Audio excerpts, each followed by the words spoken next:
Tusanyuse nnyo mwenna okubalaba. Deputy President and President John Baptist. You're most welcome. Omuladi mwali. Mwe wali. Elias Lukwago. Herod Kaija. Yetimu welegede President. Kale tukakane. Hata wabatetia. Jangwa. Ngenda kusa. Chaya kala tutaweza kuna kuona. Nako. President akomeo. Nako. Ya tutaweza kuna. Embutu.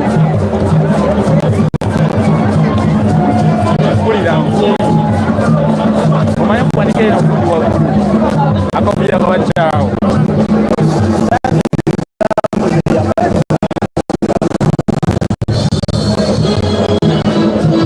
ngenda kusaka ate ngenda sumulula wa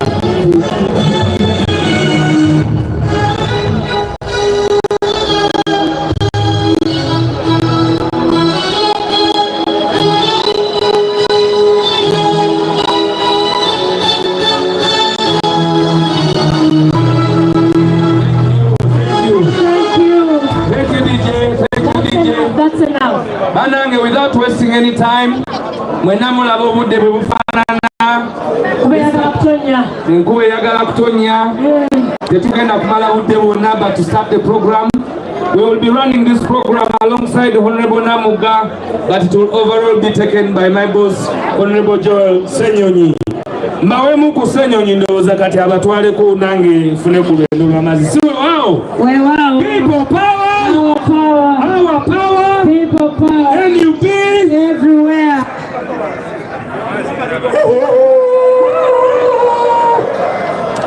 Kati baboyi asina yogera luzungu lungi. Musooke mulengere embanjo yaffe. Kati amannya musikireko mu ngalo.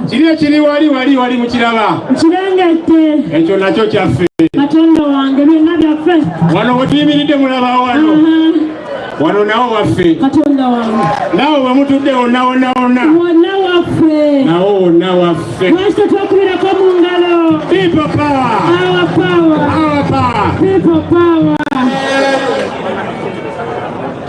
Bannaye tufunye amara. Omwana bw'akula afuna the Deputy Secretary General of the FDC, Harold Kaija. We have taken note of our other leaders, but let me request all NUP members of Parliament to stand. NUP members of Parliament, you are welcome. Please stand and wave to the crowd. Thank you, the honorable members, for blessing this function. Now, we have also been joined by members of Parliament from other political parties. Kindly stand. Members of Parliament from other political parties, you're very welcome.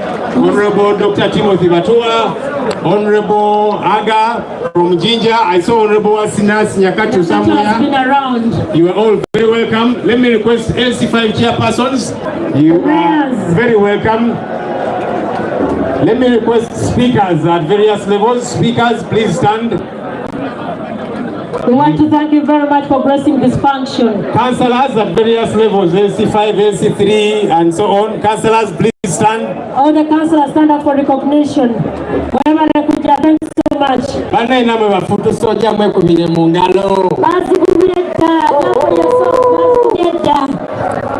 So we are not going to delay too much because the weather is beginning to change. I'm going to invite the Secretary General. He's going to update us on a couple of things, how we get to be here. Some people have been asking, but hey, wait a minute, that place. All those questions are going to be answered. To come. All those questions are going to be answered by the Secretary General. People power, our power. Our distinguished guests, particularly Dr. Chiza Besije, all the deputy presidents who are here today, our members of parliament, honorable members of parliament, the members of the National Executive Committee, the mayors and speakers.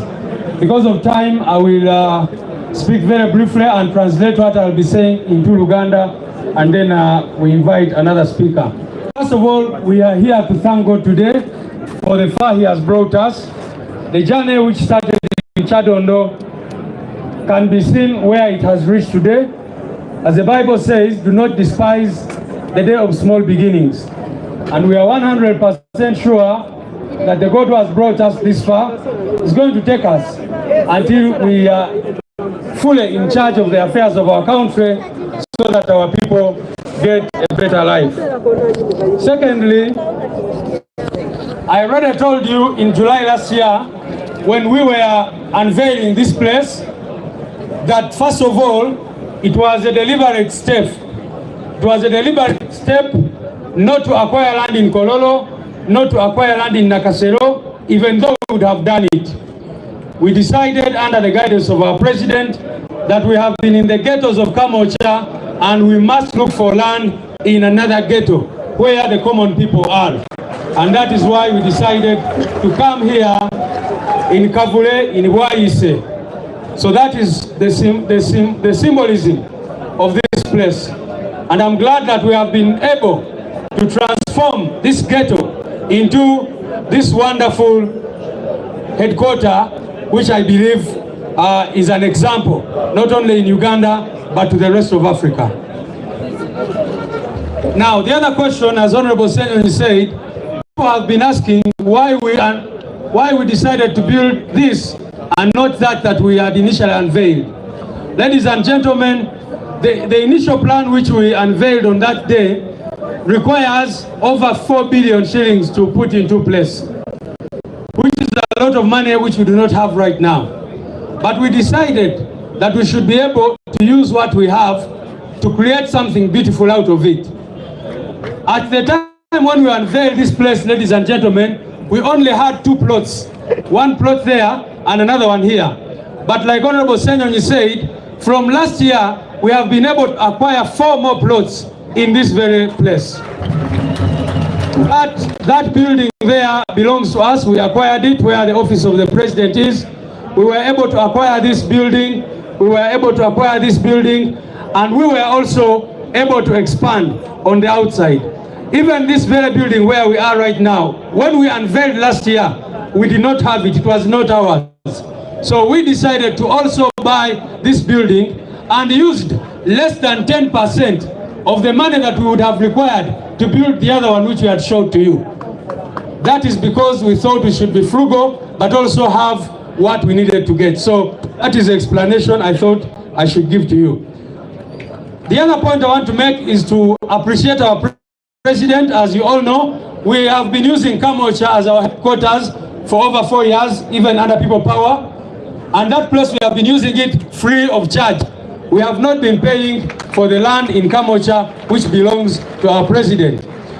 But more to that, the president has allowed us to continue using that place for NUP, for People Power.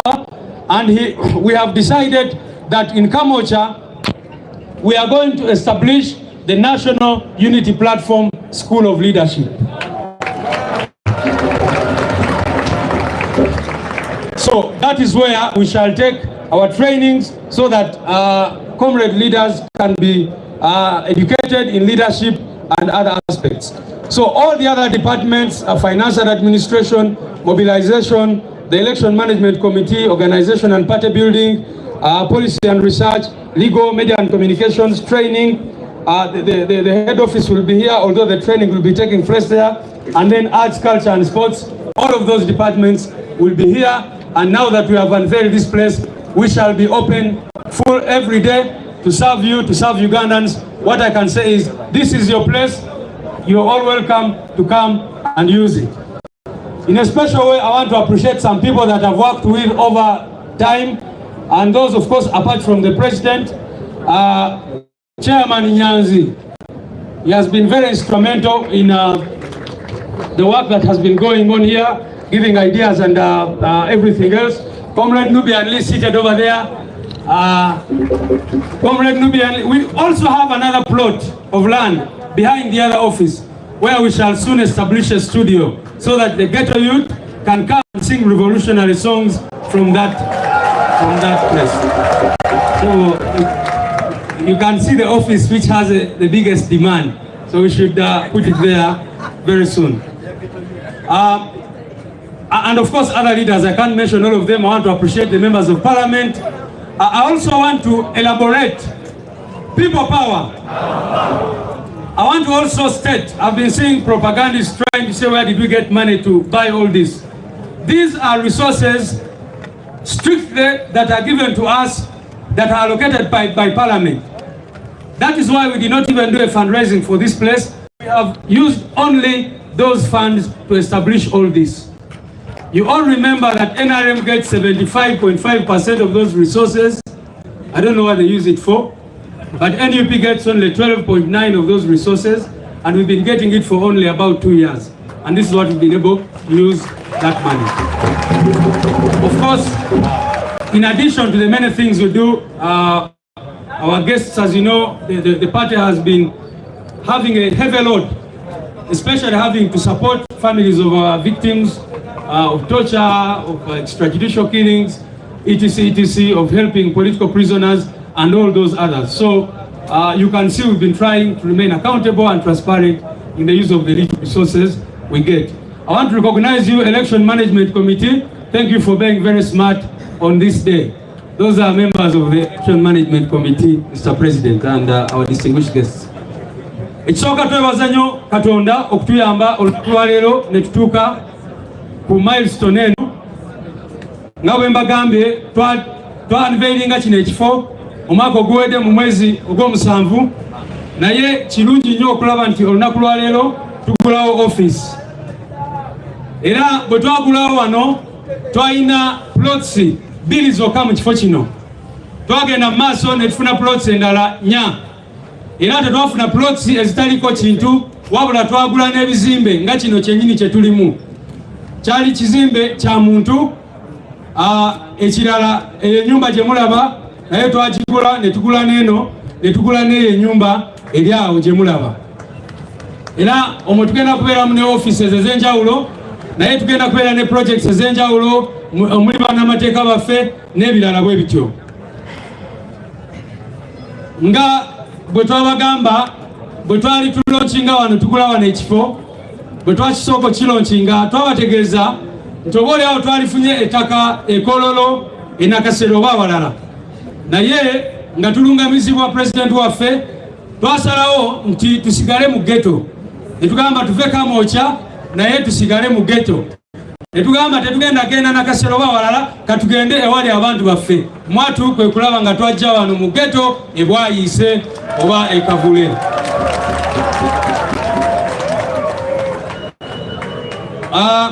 Ensonga endala, waliwo abadde beebuuza kiri ekifaananyi kye twabateerako ekyali kimu, lwaki tetwazimba ekyo ne tusalawo okubeera n'ebizimbe bino eby'enjawulo. Ekyo ekizimbe ba engineer bwe batubaliramu ssente zeetaagisa zaali mu buwumbi 4. Ne tugamba nti mu kifo ky'okuzimba ekizimbe kimu ku buwumbi 4 kati ku ssaawa zino nga tetulina ssente nnyingi, ne tusalawo waakiri tugule ebizimbe bino byonna tubirenovating, tubiredesigning. Twafuna aba engineers abakabi, era simanyi chief engineer waffe bawali Mwami Abudu Nyombi n'abalala ne baturedesign bino ebizimbe. Abakulu bamaze obirambula, naye nammwe mukirizibwa nga tumaze wano ogenda ne mubirambula ne mulaba bwe biri ebyakabi ennyo. So sente ze twakozesa wano teziwera na butundutundu 10 ku buli 100 kwezo ze twali badde tukozesa okuzimba kiri ekizimbe. Naye era nga bwe tugenda mu maaso n'okula n'ekizimbe kyakabi ekyo ekisingira ddala ku bino bye tulina wano, oboolyawo tugenda kiteekako, naye tulina n'enteekateeka ez'okugula ettaka ne tuzimba offices mu bitundu by'enjawulo eby'eggwanga. Njagala n'okwebaza abantu baffe ab'enjawulo abavuddeyo ne batuwa ettaka mu bitundu eby'enjawulo. Mr. President, nga bw'omanyi abantu ab'enjawulo baze nga batuwa ettaka e Kayunga n'awalala, era neyo tugenda kuzimba offices zaffe eza NUP. Ekisemberayo ddala nti njagala nnyo mwena abali wano mwebaze President kubanga yatuwa ettaka lye ery'e Kamwokya, tubadde tulikozeseza bwereere ebbanga lino lyonna. Era teyakomyawo yagambye n'okugamba nti ne kati ekyekifo tukyakirina tusobola okukozesa byonna okubeera nga tukikozesa era tukyagenda mu maaso awo tuteekewo ettendekero by'obukulembeze ekamooca era mwe bageto yuta abali wano kati mufunye chance tugenda kubeera n'essomero ery'obukulembeze ekamooca we tubadde tukolera emirimu gyaffe era mujja kufuna ne certificate munange bw'omala kutendekebwa mu ssomero lya NUP ery'obukulembeze ngenda kuwa certificate of imbe so ekisembera ddala nebaziza mukulu chairman Nyanzi Nubianli n'abakulembeze abalala Honorable Senyonyi n'abalala abadde batuyambayo nnyo buli lunaku okulaba nga kino ekifo kifaanana bwe kiti mpoza ensonga esemberayo ddala omukulu Nubianli ali mu nteekateeka ez'okubateerako mwe bageto studio wali emabega tulinawo ettaka eddala mubeere nga musobola okujja wano mu recording ennyimba ez'akabi n'ebirala bwe bityo mwebale nnyo mwebalire ddala people power our power. Yes, wali ku Map Media TV YouTube channel nange Ron the Transporter Oyo abadde secretary national platform. Wow. Yes. Our Secretary General, we are going to have the Honorable John Baptist Nambeshe, our Deputy President. Honorable John Baptist Nambeshe is going to take us through the profiles of all our deceased and missing persons. You've been seeing the President was moving around the other side. He's going to give you all that profile for you to know what is happening behind the scene. John Honorable Patrick Nambeshe.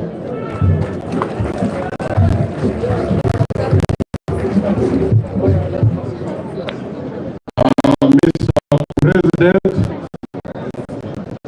my fellow Deputy Presidents, the honorable leaders of political formations present, particularly Dr. Kano Kiza Besije and the rest, members of Parliament present, our distinguished guests, ladies and gentlemen. I'm going to make a citation. A citation I'm making is peculiar because it is a praiseworthy act in honor of our distinguished departed comrades. I greet you and welcome you all to this unprecedented event. If you look at the wall behind you or besides you,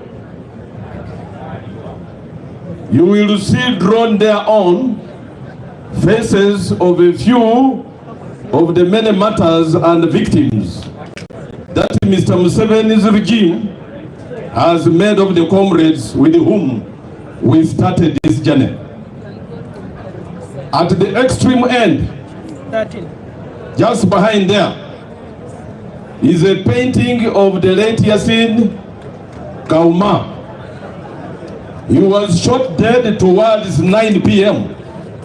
on 13th October 2018 as he sat inside President Chagulanyi's vehicle that had parked outside Pacific Hotel in Arua. The shooter was a member of Mr. Museveni's military guards, commonly known as SFC. Kauma had spent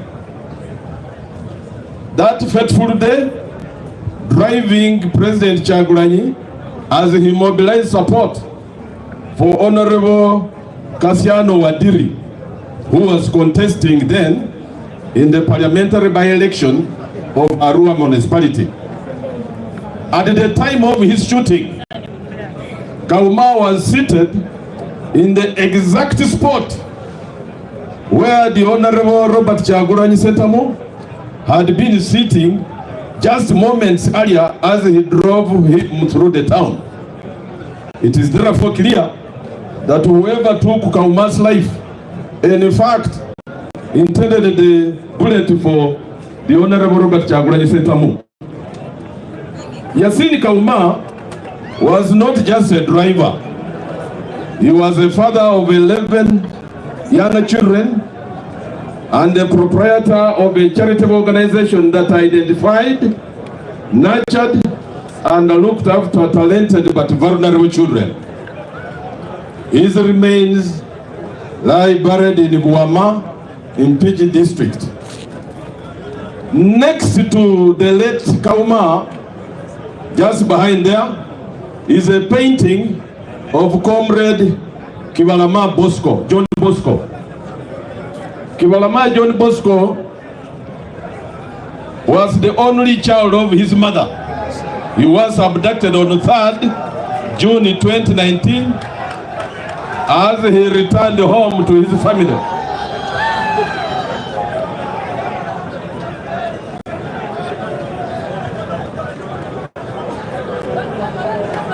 The car in which he had been traveling was found abandoned with his phones and identity cards by the roadside towards Gayaza town. To date, we have not seen or heard from him.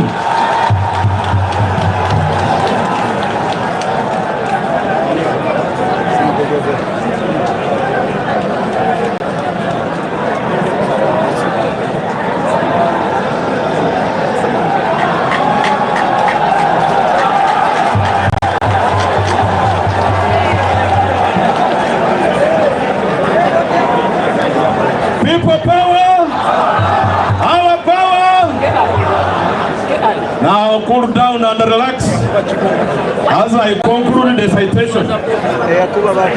The closest we have come to knowing what really happened to Kibalama was 7 months ago when the regime's Prime Minister, the Honorable Robin Anabanja, took responsibility for his abduction. She claimed that Kibalama was a hardcore criminal who had been murdering policemen. Until his abduction, Kibalama was mobilizing support for his intended bid to represent the people of Busiro North in Parliament, a constituency represented at the time by the Honorable Dennis Sozi Kalabuzi, who was also the junior minister for Ruero Triangle.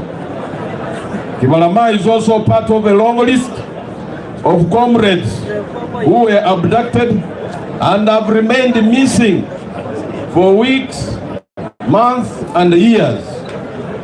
Some of these include: 1. Semudu Michael.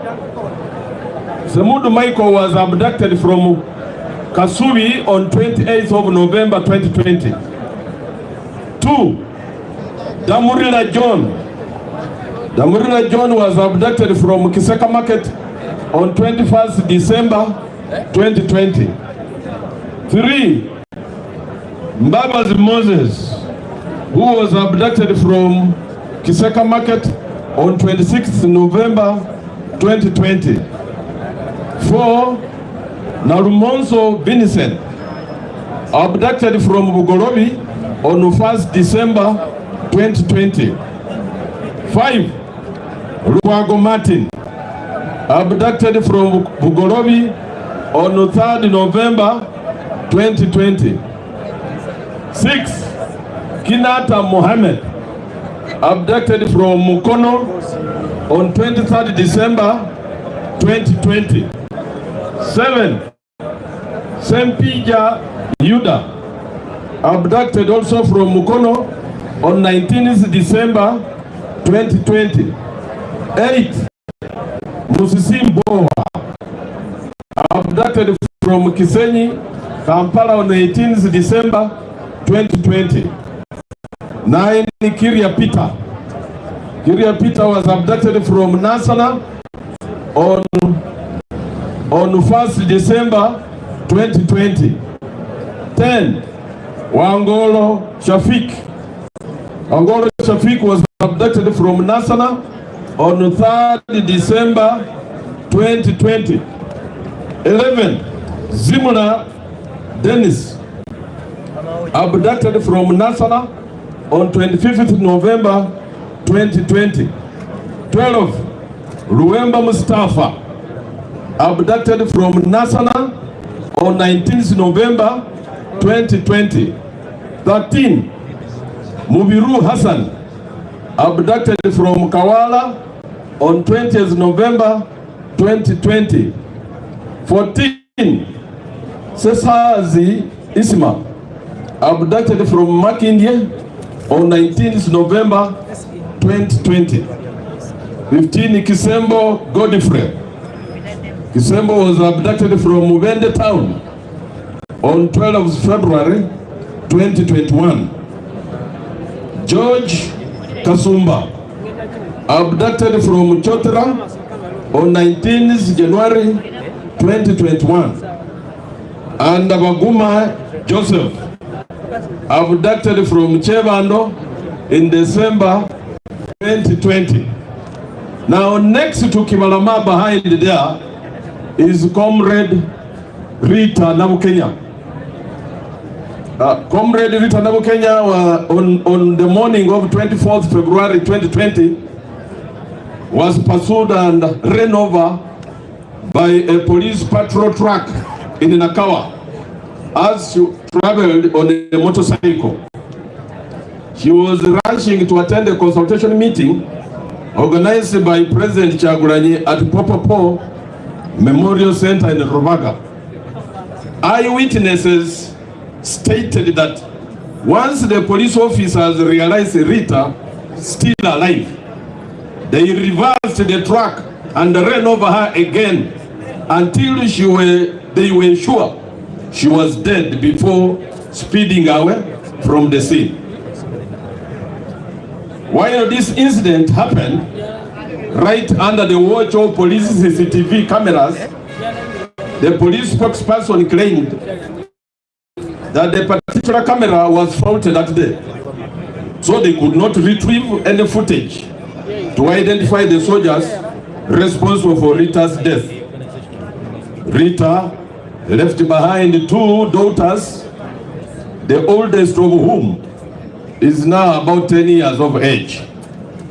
Until her death, she was a presenter on Olujiliro TV, one of the popular online media outlets, a platform she was using to mobilize fellow women and oppressed youth to get national IDs in preparation for the 2021 presidential election.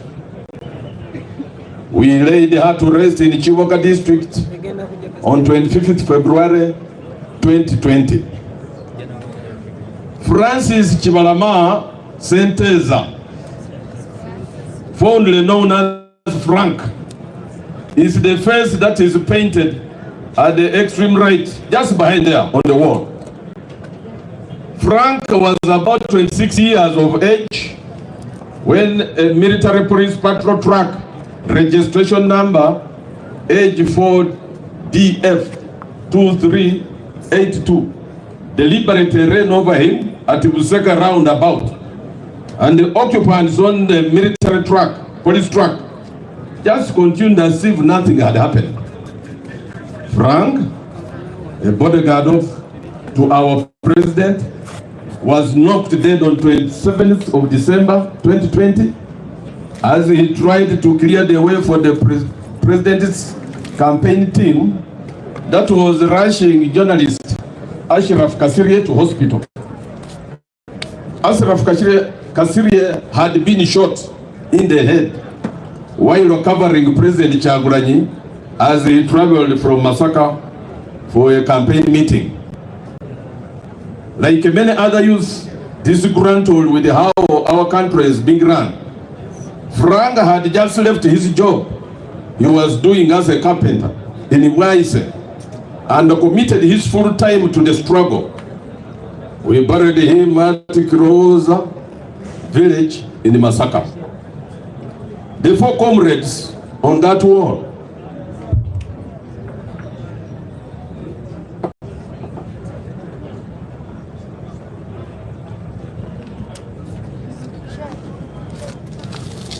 like many other disgruntled, that one I was done. The 4 comrades on that wall represent thousands of others who have in one way or another faced the wrath of Mr. Museveni's regime for identifying with President Robert Kyagulanyi Ssentamu, who is challenging his grip on power. Journalist Ashraf Kasirye and the producer Danny Magic are living examples of the many failed attempts at President Kyagulanyi's life, as both have in the past been shot with projectiles aimed at them. The plight of the victims I have mentioned here, in addition to those whose names we have not mentioned for history of political matters, but they formed an integral part of our struggle for change, and we get many challenges along the way, but the memory of these comrades keeps us going. They did not die in vain. A luta continua.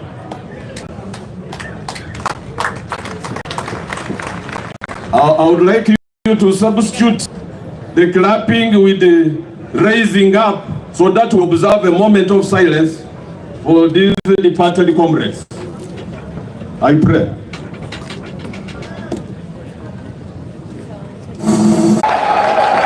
And may their souls rest in eternal peace. Amen. Amen. Oli live ku Map Media TV. Oyabadde Honorable Your Excellency John Baptist Nambeshe. Your Excellency, I already have a feel for the Honorable Jolly Mugisha, who is going to speak after Honorable Nambeshe. For such a sad moment, it's not easy to speak to such a congregation, but I pray that you get the courage to speak to the people. Your Excellency, I take this moment and honor to invite Honorable Jolly Mugisha, our Deputy President for the Western Region, to speak to you. Thank you very much. Your Excellency,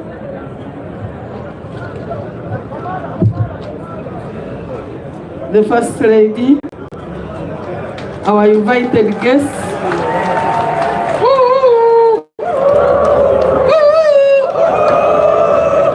our distinguished guests, members of the man in whose deviant steps we are all walking, the man who has for the most part of his life sacrificed his life, his wealth, his dignity, his health and comfort to the service of our nation. The man has been arrested very, very many times and has been subjected to all manner of torture and humiliation. Ladies and gentlemen, Your Excellency, allow me to invite the epitome of the political struggle in Uganda, a dedicated nationalist, none other than the retired Dr. Kano Chiza Besigye. Welcome him with a very loud shout, ladies and gentlemen. You are welcome, Kano Dr. Chiza Besigye.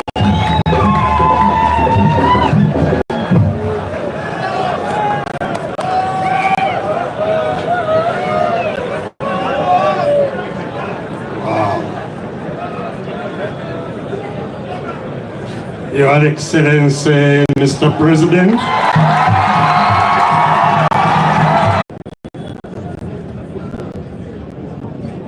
a memorable day to thank the Lord who has brought us this far.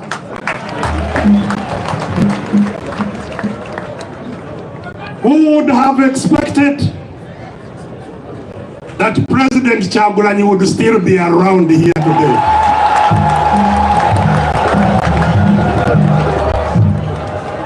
You just heard that our brother Yasin is in the grave that should be occupied by President Kyagulanyi.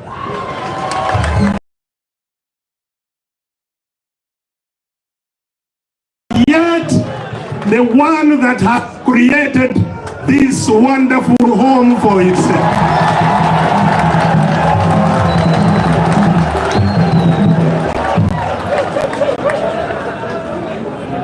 There is absolutely no doubt that what was experienced since yesterday of trying to block this ceremony was nothing but shame on the part of Mr. Museveni.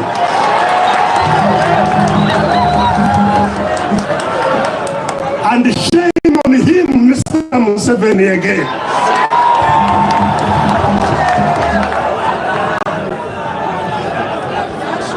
That for 27 and here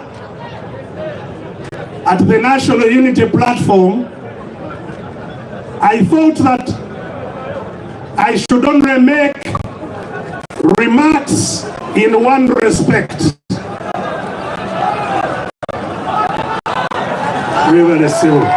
Just kubyogera bogezi. Kubyogera. Akakobye.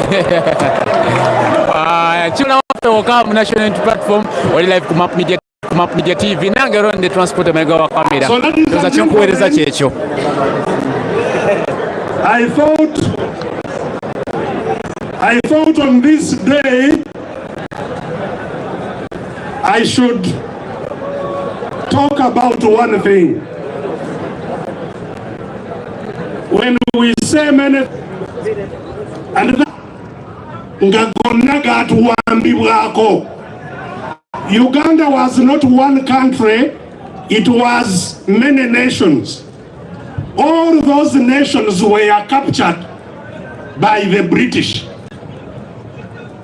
Amawanga gafegonna gawambibwa abazungu. Era nga nnaku 10 ogwokusatu omwaka ogwa 1990 on the 10th of March 1900, the British, that time led by a representative of the King of England, Bajajja Fabo abalwana ennyo. We should remember very much those patriots who fought to return our country in the hands of our citizens. And by the way, even at that time, there were educated. The people who led the most effective struggle were not the educated, but the ordinary people led by people that like Augustine Kamia, Ignatius Musazi. These were not Haji Busungu. These were ordinary people who led the struggle to free Uganda from the British. And after 62 years,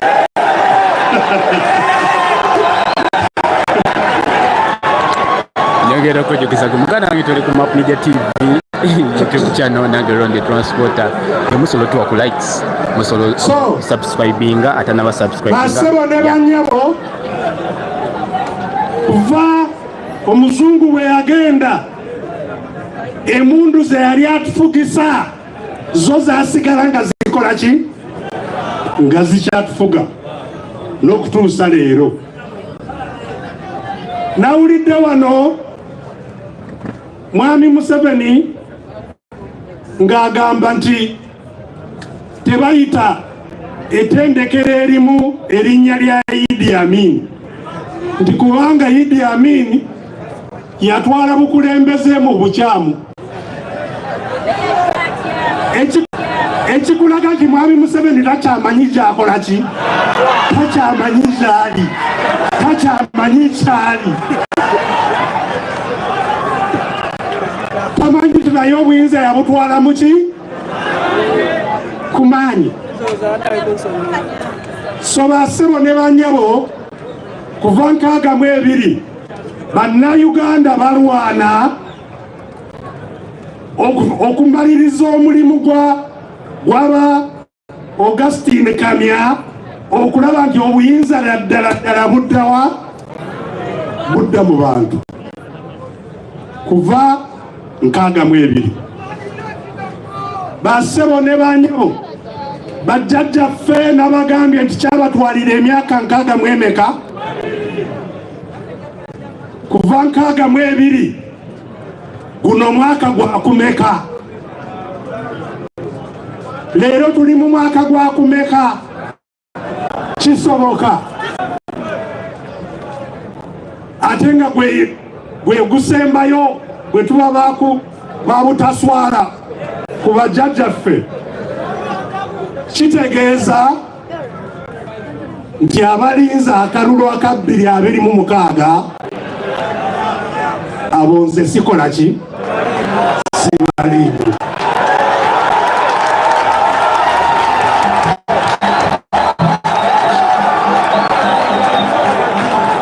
Ebikulu ennyo ebikozesebwa okutuleka mu buwambe bwe tulimu olwaleero. Ekisooka ze mundu ziri okutiisatiisa ki? Okutiisatiisa obwongo bwaffe nti buli omu awangalira mu ki? Mu kutya, kubanga bajja kutta, kubanga bajja kutulugunya, kubanga bajja kusiba, kubanga bajja kujjako n'akatono k'okola ki? Koyina. Buli omu awangalira mu kutya, era ly'ekkubo lyabwe erisooka eritukuumira mu mbeera ki? Eno yennyini. So bassebo ne banyabo omu akola ki? Buli omu atya, nange wano singa kibwatuka esobola okudduka. Buli omu akola ki? Naye tuyina okweteekamu embeera okukola kye tuyina okukola newankubadde tukola ki? Tutya. Nga tuyina okukola ekiyina okukola ki? Okukolebwa. Tuyina okukikola. Era ekikuleetera okukola ky'olina okukola newankubadde otya kukkiriza.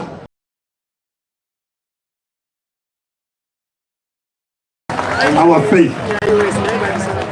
We must raise our faith. Secondly, kyetulina okuwangula ekyokubiri, eyawamba ensi yaffe, eyawamba bugagga bwayo, era bukozesa nga bwakola ki?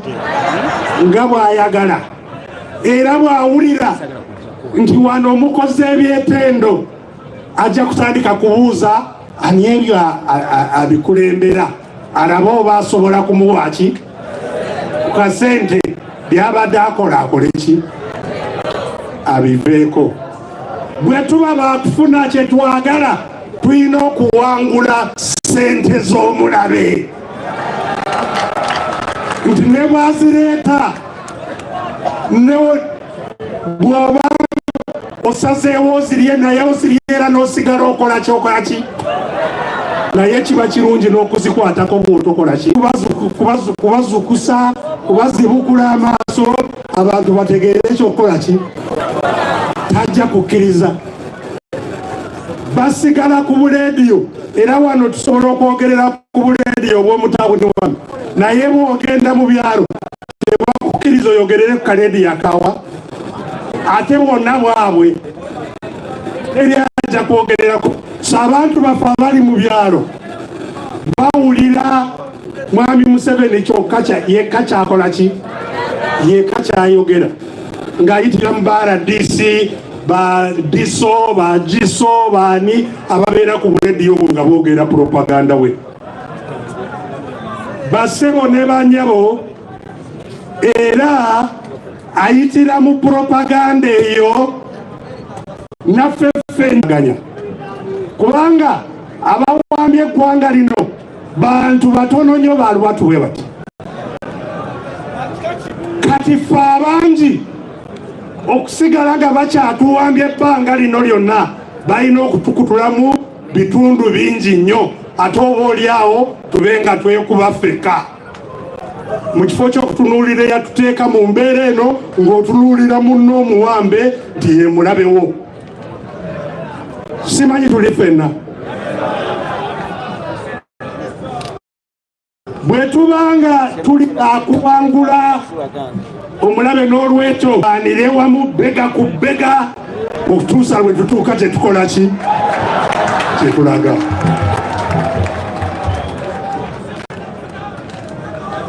Era kiraga nti alina obuvunaanyizibwa bw'amaanyi. Tulowooza nti tujja kuva mu mbeera eno kubanga pulezidenti Kyagulanyi alina kyakoze ye ng'omuntu yekka. Naawe olina obuvunaanyizibwa okubaako kyokola ki. Buli munnayuganda abamu mpulira abagamba nze siri wa byabufuzi, kitegeeza nti oli musiru. Oba toli wa byabufuzi kitegeeza nti oli musiru just.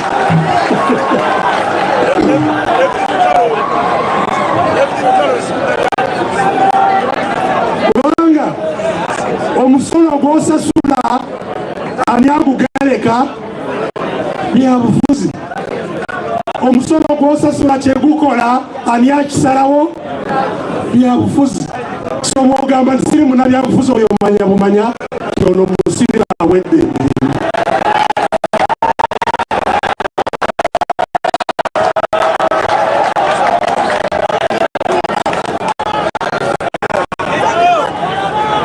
So buli omu, let everyone, whether you are civil society, the struggle we are on is not a partisan struggle.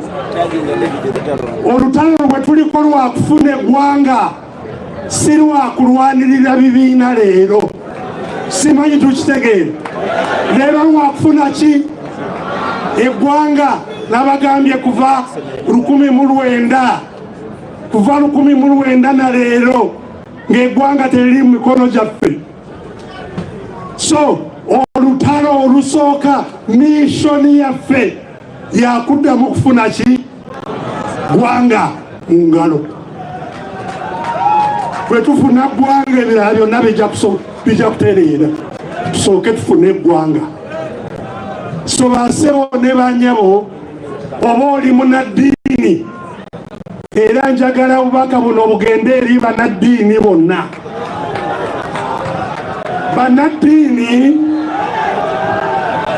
Bannaddiini bonna kibakakatako okubanga bali ku mwanjo mu lutalo.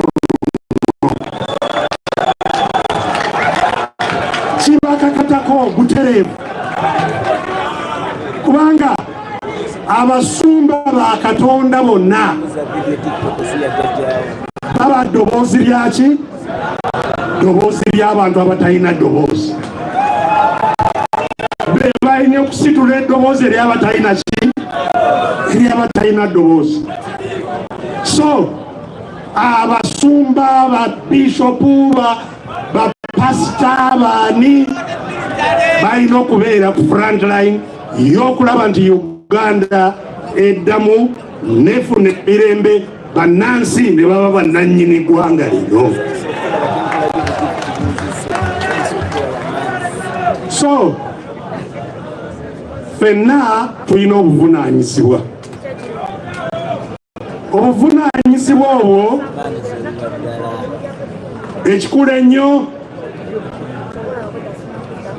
buli omu kyatandikirako laba nti munno atanategeera mission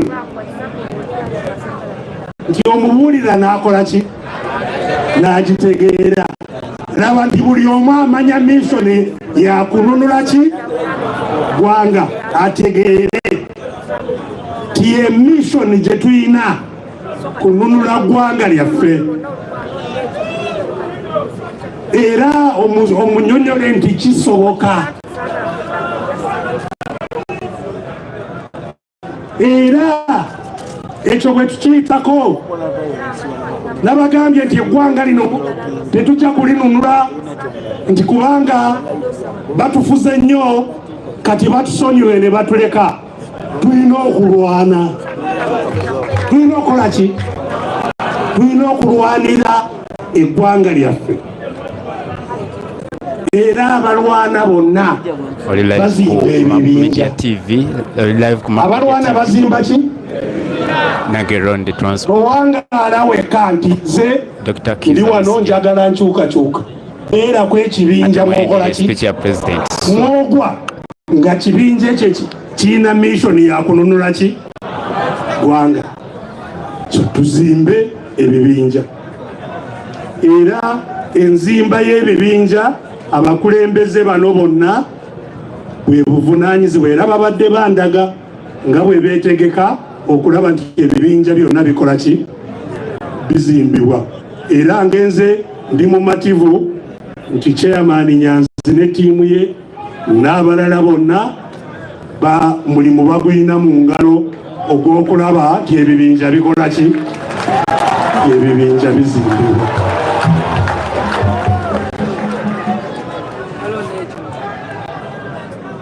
Bye tukola okulwanira ensi yaffe bwe mbanga mu lutalo luli lwe twalwana olw'ensiko saafunamu kintu kyonna, naye ekyentwala kikyaliwo ekitanaba kuvaamu ke kawaayiro namba 3 mu ssemateeka, article namba 3 mu ssemateeka ya Uganda etuwa obuyinza butereevu okwaŋŋaŋŋa oyo yenna alinnyirira ssemateeka n'amateeka gaffe kumwaŋŋaŋŋa mu ngeri yonna gye tulaba. Mu bumenyi bwa ssemateeka nti abantu abo mu bumenyi bwa ssemateeka nti abantu abo tubajjawo mu ngeri zonna tukkirizibwa.